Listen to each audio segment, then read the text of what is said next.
Bienvenue sur le MAG, la voix de l'Afrique qui se libère. Pour briser les chaînes de la colonisation, nous devons couper tous les liens. Et c'est ce que notre capitaine Ibrahim Traoré fait, étape par étape. Il dénonce les accords qui nous lient à la France, ces accords qui font de nos soldats des instruments de l'impérialisme. Écoutons sa voix, sa sagesse. L'exemple du Tchad est clair. La libération commence par la dénonciation des accords coloniaux. Tant que ces accords existent, les bases militaires étrangères ne sont que la manifestation de notre servitude.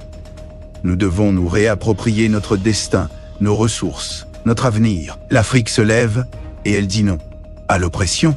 Le danger ne vient pas des bases étrangères, mais de leurs conseillers militaires, ces agents qui minent nos armées de l'intérieur. Ils étaient là, au Burkina Faso, jusqu'en 2022, œuvrant à nous affaiblir. Leur but, nous rendre dépendants, nous forcer à appeler à l'aide. Ils ont réussi, nous laissant avec des bâtons pour défendre nos terres. Mais notre armée s'est libérée de leurs griffes. Ils ont tenté de reprendre le contrôle en 2019, mais nous avons résisté. Imaginez, un soldat de notre nation, choisi par l'ennemi pour servir ses intérêts et non les nôtres. C'est ce qu'ils font.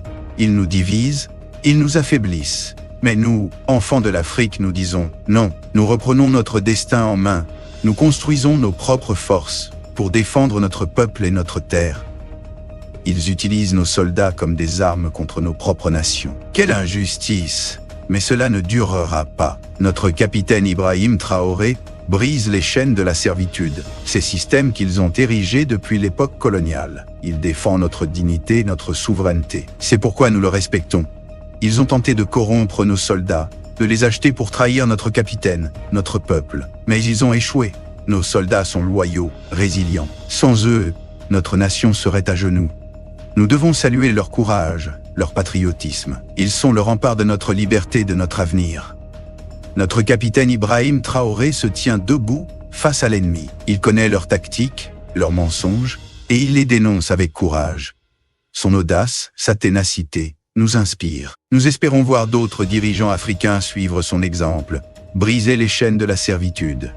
Il innove, il construit, il trace la voie d'une Afrique libre et souveraine.